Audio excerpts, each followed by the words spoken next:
you're about to go to A school, and you want to know a little bit about A school before you even go to boot camp. You smart like that. You smart like that. So what A school is, I don't know what the A stands for, honestly. I don't care. It probably means auxiliary. Like I said, I don't care. What A school basically is, in a nutshell, is where you go to be taught how to do your job, whatever your job is. I'm a submariner, a sonar tech specifically, so my A school is actually a fucking year long, and we have to add a year to our contracts in order to do it. And basically, when you go to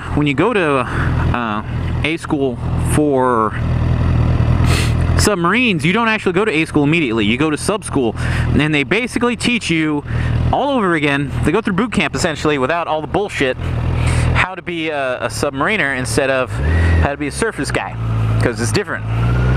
So we have to go and relearn the basics again. They basically tell you, I keep saying basic, they tell you to forget everything you learned at a boot camp and to relearn from them, and that's what you do.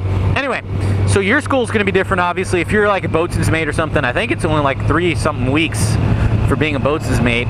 Being undez, you don't even go to school. I think you can just straight go to a command. But anyway, so here's what happens when you go to A school. What you can expect at A school. During your indoctrination, they're going to go over the phases of liberty. Phases of liberty, because now that you're not in boot camp, sometimes you can go out and do shit and have a life again. Whoa, that's crazy, isn't it? You get to have a life sometimes. So I'll explain the phases of liberty based off of what mine were, which were 3 levels. They were white card, yellow card, blue card. Bing! And obviously white, yellow to blue, that's 1, 2, and 3. So white card, basically what it was is that you couldn't leave base unless you were in your Navy service uniform, your NSU, or better, so you could leave in your dress uniform too. You couldn't go more than, I'm gonna say off the top of my head, 15 miles away from base. You had to be back in base, in the barracks, by 11 o'clock. I think it was 11, it may have been earlier, to turn in your card. You know what, it was earlier, it was 9 o'clock. You had to turn in your card at 9 o'clock, which means that was your curfew, it was 9 p.m. Yeah, you could also not get in a personally owned vehicle, which is stupid as shit. Like, they make you get in a taxi instead of, your buddy's car. I don't see how that works, but whatever. And you basically rock that, and you can't drink. You can't drink. You're not supposed to drink while you're on Phase 1 Liberty.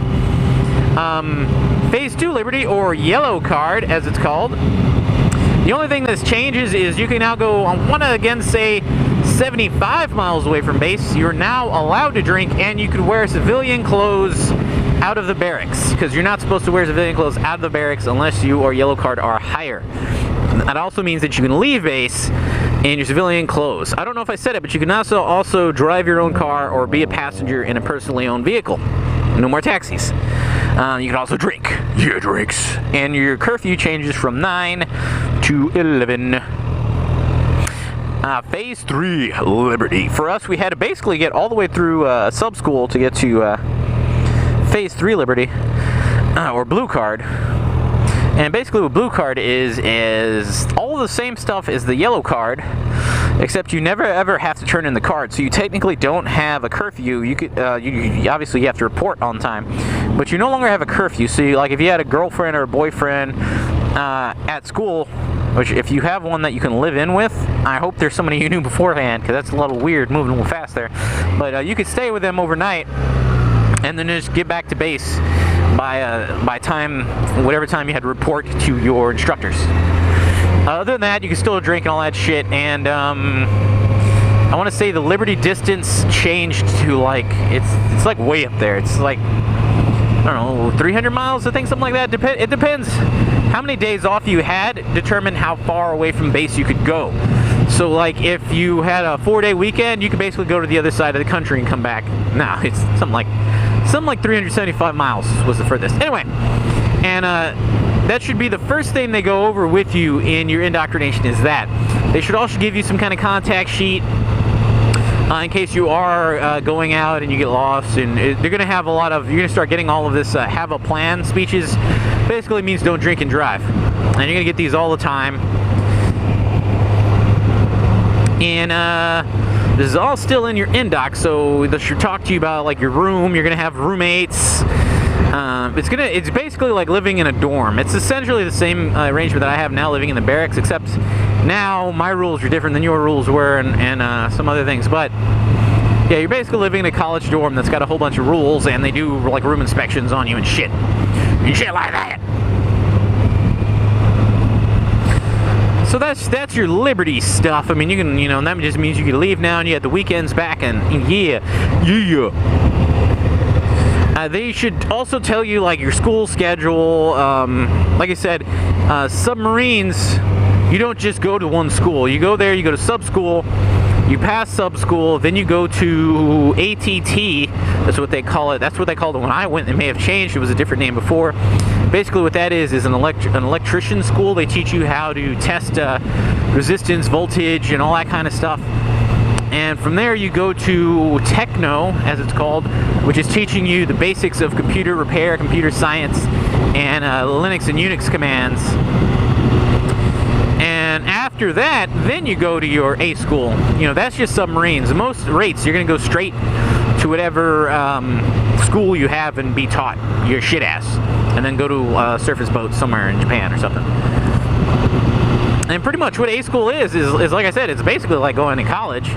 It's all it is. That doesn't last as long. While you're in A school, now a big thing to take away from this video for all you new guys coming into the Navy, you're gonna get what's called a dream sheet at some point in A school.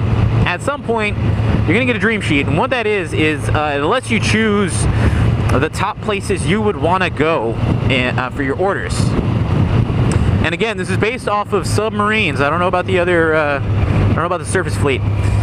For us, it didn't mean shit. Your dream sheet was jack shit. I mean, I got a choice off of my dream sheet, but most people got fucked.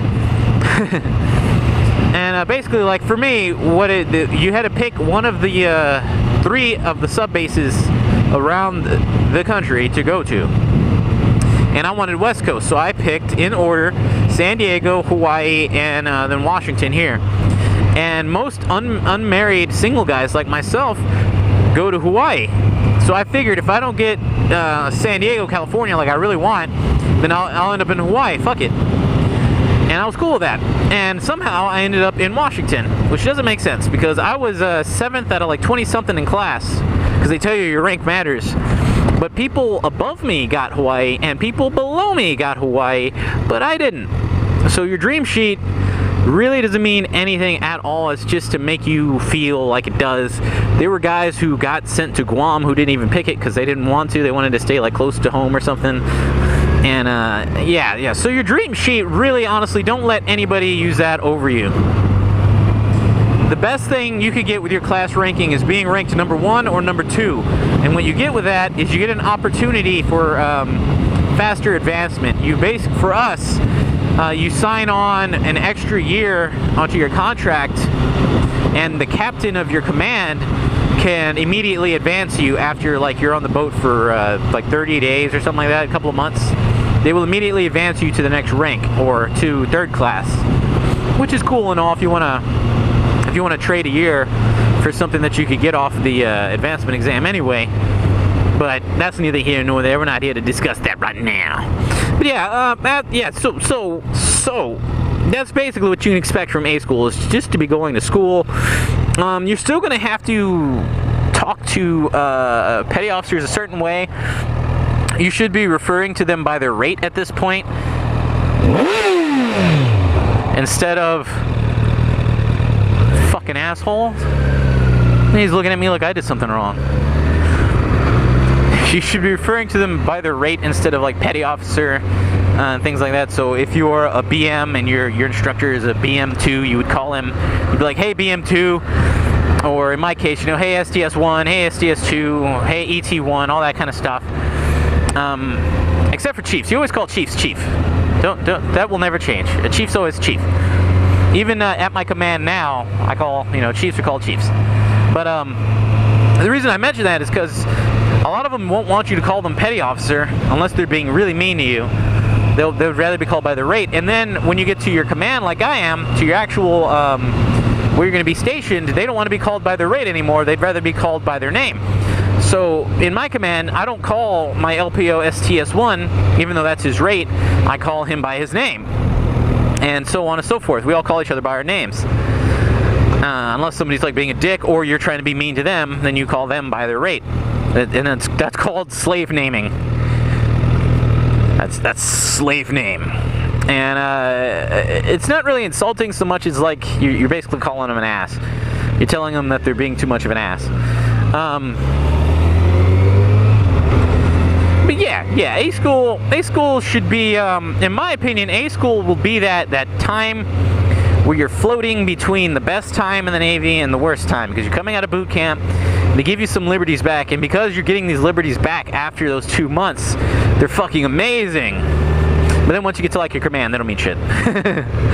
So yeah, guys, that's what you can expect from A school. I don't know how long I droned on for. This might be a longer video, but my Navy Life videos are the informative ones, so sometimes they will stretch just a tad bit.